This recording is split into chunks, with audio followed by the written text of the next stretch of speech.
안녕하십니까. 반갑습니다. 9월 20일 화요일 새벽 말씀 드리겠습니다. 성경 본문 말씀은 누가복음 8장 43절에서 48절까지입니다.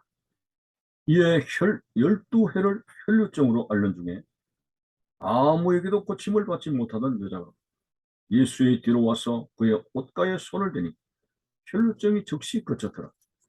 예수께서 이르시되 내게 손을 댄 자가 누구냐 하시니 아니라 할 때에 베드로가 이르되 주여 무리가 밀려들어 미나이다.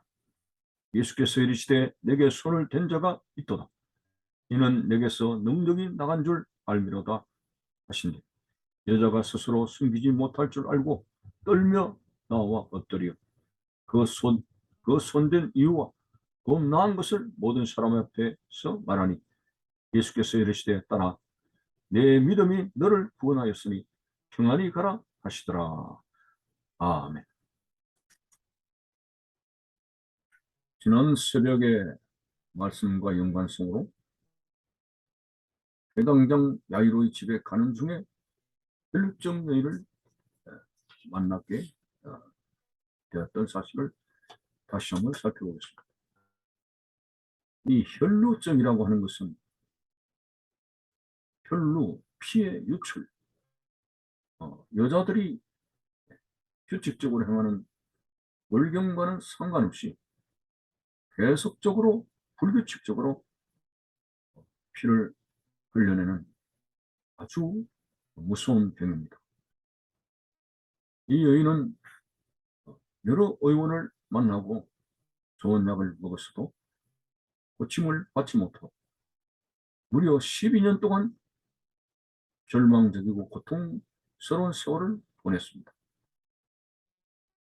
그렇게 의원을 찾아다니고 약을 쓰는 동안에 재산도 다 허비되어 지게 되고 정말 막다른 골목에 와 있는 이 혈루증 여인이 하나님의 아들 예수 그리스도의 소문을 듣고 무리 속에 둘러싸인 예수님을 향해서 나아갔습니다. 비틀거리는 어쩌면서는 꼬챙이 같은 피골상정한 몸이었는지도 모르겠습니다. 얼굴이 청백합니다. 머리를 헤집고 예수님께 나아가는데 예수님의 뒤에서 예수님의 옷자락을 만졌습니다. 자, 이런 상황 속에서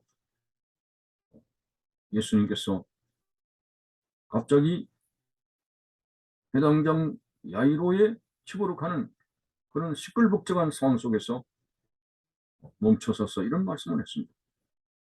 내게 손을 댄 자가 있다. 그래서 베드로가 아닙니다. 사람들이 너무 많아서 무리에게 밀려서 그런 것일 뿐입니다.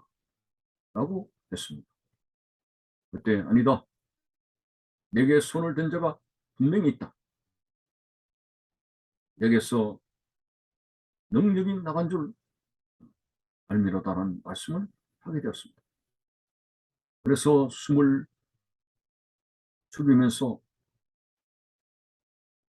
예수님의 옷자락을 만지고 고침받은 여자가 더 이상 숨어 있을 수 없어서 예수님께 나아갔습니다.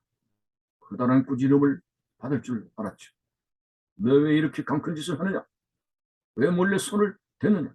뭐 이런 꾸지람이 될 줄 알았습니다만 의외로 예수님께서 아주 평온한 음성으로 그 여인을 안심을 시키고 칭찬했습니다. 따라 내 믿음이 너를 구원하였으니 평안히 가라. 예수님께서 그 여인에게 평안히 가라고 말씀하셨습니다. 다른 공간 복음서를 참조하면 이 여인이 예수님의 옷자락을 만지게 될 때에 그 마음에는 내가 예수님의 옷자락만 만져도 내가 고침을 받을 줄로 믿습니다. 라고 기록이 되어졌습니다. 물론 아무 사람의 옷자락을 만진다고 병이 고침받는 건 아닙니다. 예를 들어서 석유를 시초할 수 있는 기계를 갖추고 아무 땅에나 그렇게 시추기를 심는다고 해서 석유가 나오는 것 아니지 않습니까?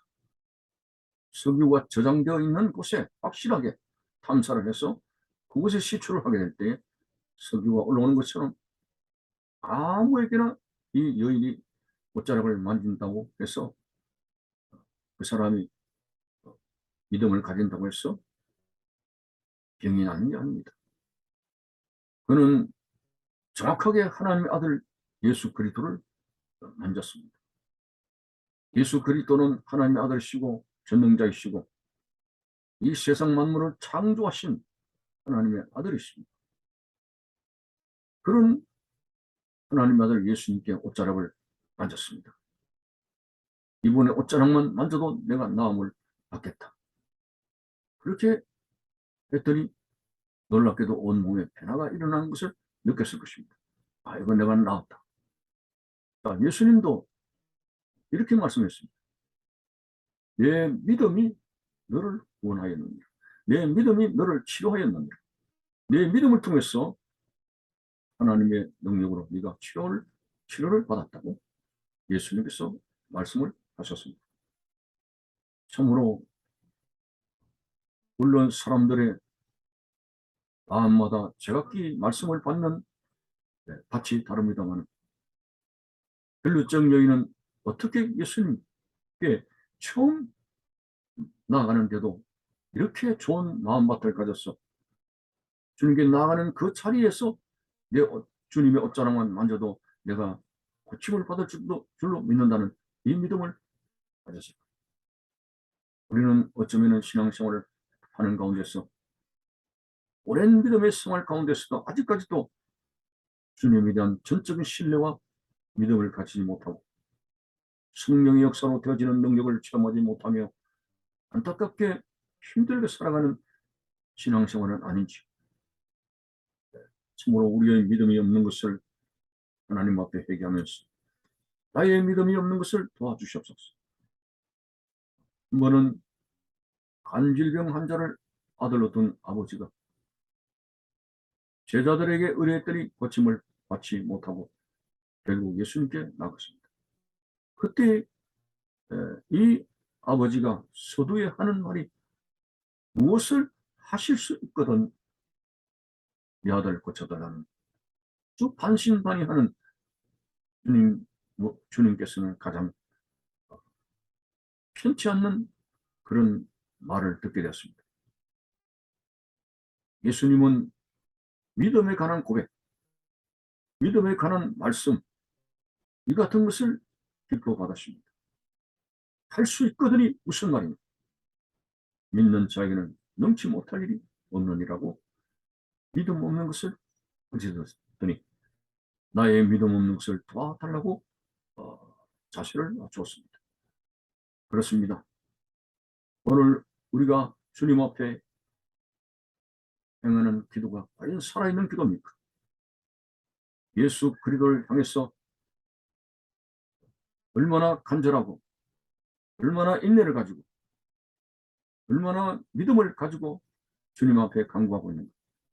우리는 같은 기도의 제목을 가지고 1년을 넘기지 못하는 안타까운 때가 많습니다. 어떤 때는 30년을 갈 수도 있고 평생을 갈 수도 있습니다. 기다림이 필요합니다. 응답이라고 하는 것은 내가 만들어내는 것이 아니라 주님이 가장 적합한 때에 오늘 우리에게 기도의 응답을 주신다는 이 사실을 알아야 됩니다. 참으로 항상 기도하고 누가복음 18장에서 말씀하는 바는 항상 기도하고 낙심하지만 기도 응답의 아주 불순물적인 요소가 바로 낙심과 좌절과 불신과 이런 것입니다. 이런 요소를 제거해내고 우리가 믿는 대상은 하나님의 아들 맞습니다. 우리 하나님께서 우리를 인도해 주심으로 우리는 예수 그리스도에 대한 믿음을 가졌습니다. 오늘 우리가 이러한 주님을 모시고 살아가는 데 있어서 우리의 기도에 아브라함은 25년을 기다려 오늘 우리들도 기다림 속에서 계속적으로 낭망하지 아니하고 기도하며 오늘 반드시 열매 맺는 너희들이 기도로 구한 것은 이미 받은 줄로 믿으라고 했어요. 나의 믿음이 없는 것을 도와주시옵소서. 간구하는 그런 우리의 씨름이 있어서 반드시 믿음으로 승리하는 여러분들의 신앙생활이 되시기를 바라는 것입니다. 감사합니다.